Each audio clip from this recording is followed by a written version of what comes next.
Thomas and the Rumours, and other Thomas the Tank Engine stories. Brought to you by Hit Entertainment, a Britt Allcroft production, based on the Railway series by the Reverend W. Awdry. Stories told by Alec Baldwin, published by Random House. You should be looking at the first page where Thomas is in front of the station. You can follow along with the story in your book. Turn the page when you hear this sound. Thomas and the Rumours. Thomas the Tank Engine loves his branch line.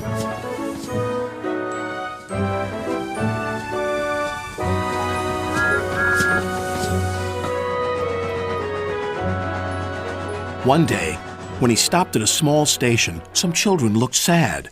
They've closed our playground and our favorite sand pit. Teacher says the sand is soiled and too dirty to play in. Please help us, Thomas. I'll see what I can do, replied Thomas kindly.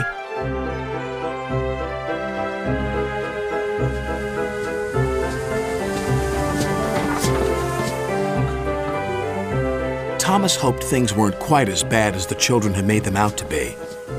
But as he passed their playground, a large sign read, "Playground closed until further notice."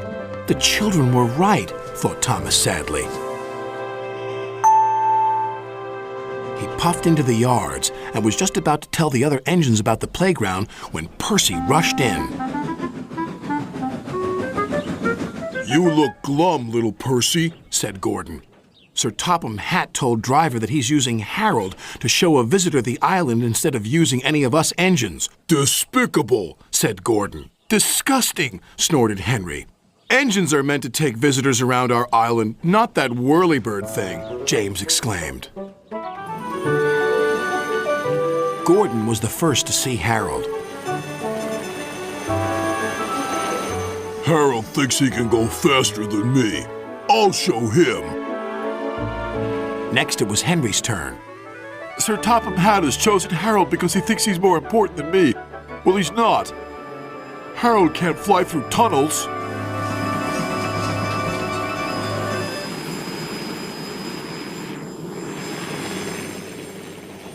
Percy stopped by a signal on his branch line near a field where sheep were grazing. Harold hovered for a while, then buzzed away. "I know what he's doing. He's counting sheep." And Percy puffed along his line, feeling much better about things. That evening, the engines talked about the situation. "Harold wants to get rid of us," said Gordon. "He doesn't need tunnels," added Henry. "Don't worry, he's just counting sheep," said Percy. "Counting sheep? Pah!" snorted Gordon. "He's counting how many engines he can get rid of. He'll see how useful I am tomorrow." Thomas wanted to mention the children's playground, but solving the mystery of Harold and the visitor came first. The next day, Gordon was traveling to collect his train. "We'll show that whirlybird just how fast you can go, Gordon," said his driver. But because they were watching Harold, they missed a signal and went onto the wrong line. Gordon was traveling to trouble. Ahead was a tunnel under repair. His driver reduced steam and braked hard. But it was too late.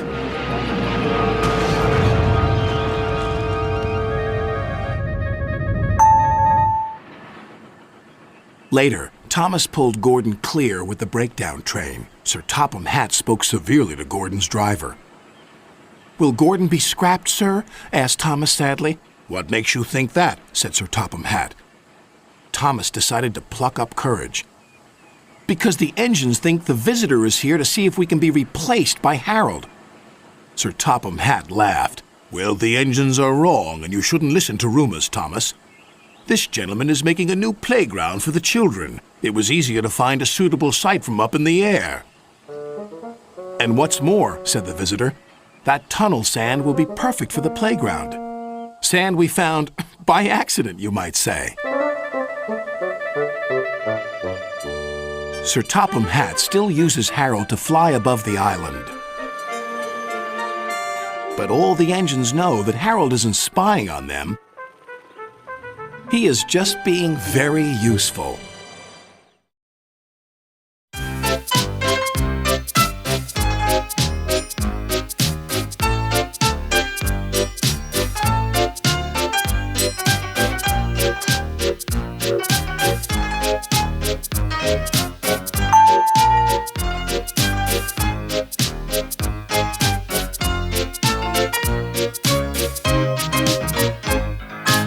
James and the Trouble with Trees.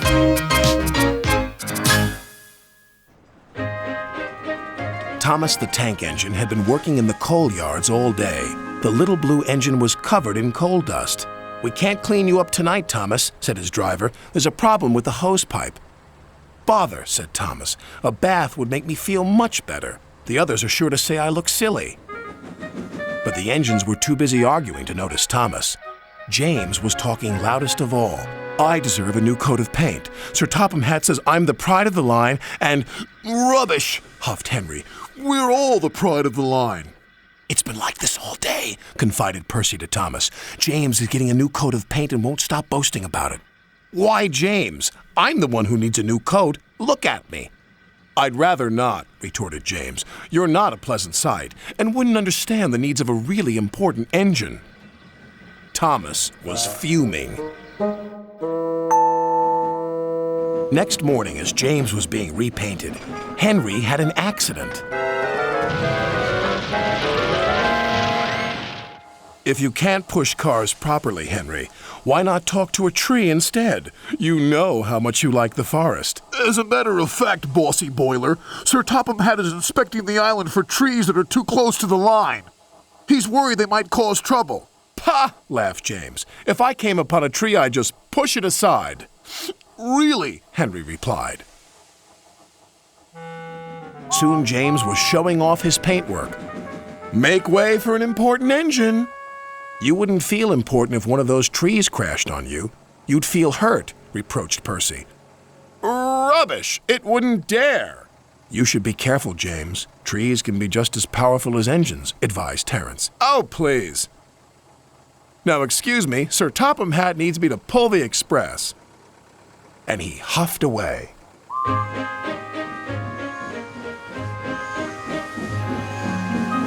But James was wrong. "You must go to the yards and collect an important goods train, James. It's heavy, so be careful," said Sir Topham Hatt. "But, sir, I've just been repainted. Can't Thomas or Percy do it? They're dirty and like working with freight cars." "Really useful engines don't argue." So James didn't. By the time he arrived at the yards, the weather had changed for the worse. "Your color's nice, James. Pity about your face, though," said a freight car.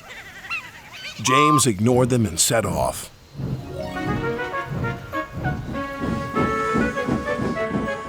Soon they came to a hill, and his driver knew they were in for a difficult time. An old tree close to the track was being blown by the strong winds, and the rain had weakened the slope. All of a sudden, the tree moved.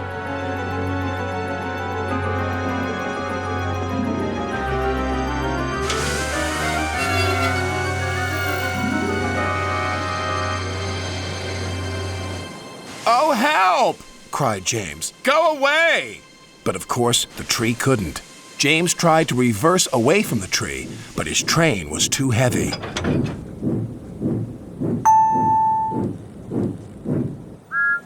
Then he heard a whistle. "It's Thomas," called his driver. James felt embarrassed and worried that Thomas would laugh at him, but Thomas didn't. He knew this was no time for teasing. "Beep, beep." "I'm ready," whistled Thomas. "So am I," replied James. "As ready as I'll ever be." They were just in time.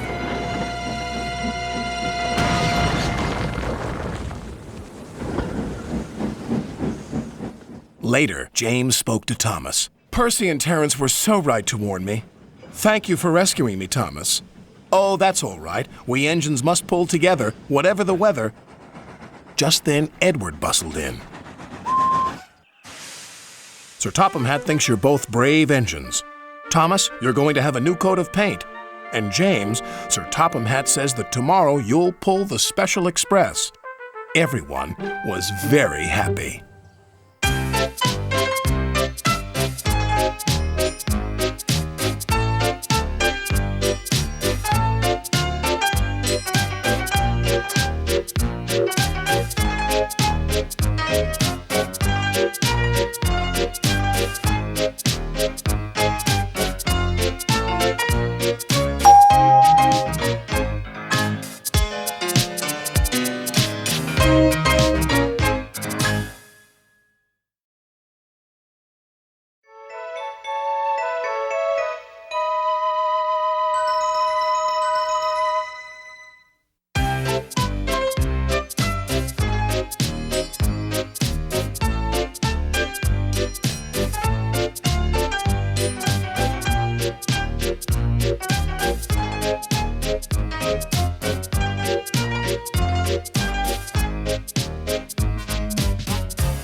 Happy ever after. The engines on the island of Sodor love holiday time. Percy was taking some freight cars to the docks. Terence the tractor was working in a field close to the line. "Hello, Percy. Nice day for it, isn't it?" Percy was confused. Nice day for what? Mrs. Kindly's daughter is getting married today. Oh, yes, of course.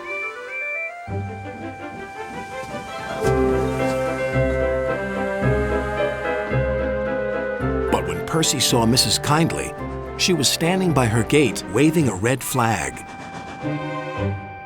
"What's the matter?" asked the driver. "I've forgotten about the good luck package for the bride." Percy was puzzled. What's a good luck package? It must contain something old, something new, something borrowed, and something blue. Can you help, please? Percy didn't know how, but his driver was determined. "We'll certainly try."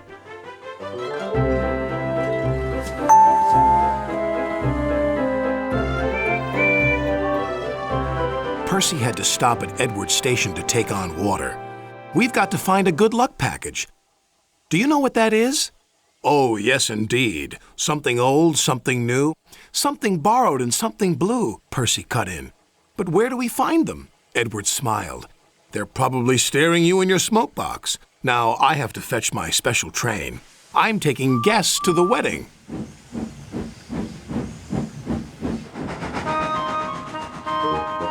When Percy arrived at the docks, he looked all around him. Suddenly he saw a freight car.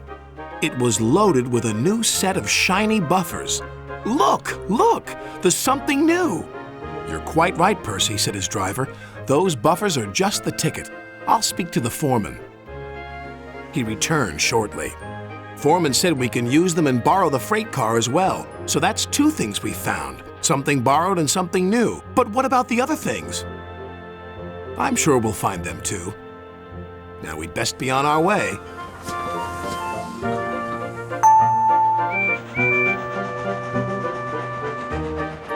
As Percy was shunting some freight cars into a siding, he heard a voice. "Hello, Percy." There was Old Slow Coach, who he and Thomas had rescued from scrap. "You're it!" squeaked Percy. "I'm what it?" said the coach. "The something old for the wedding." And then Percy explained. "Now we only have to find something blue. But what and where?" "You'll see," said his driver.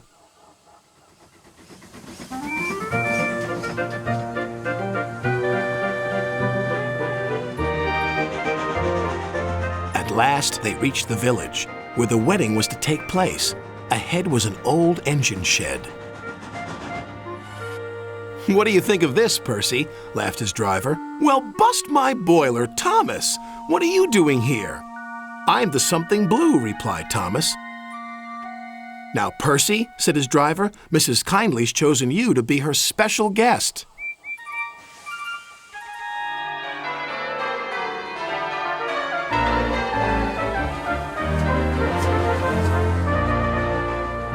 When the bride and groom left the church for the party, Sir Topham Hatt addressed everybody. "Ladies and gentlemen, may I present the good luck package. Something old, something new, something borrowed, something blue. All found by Percy and his crew." The engines whistled and everyone cheered. "Thank you, Thomas, and thank you, Percy," said the bride. "It's the best good luck package ever." And she kissed Percy. Thomas laughed as Percy blushed bright red.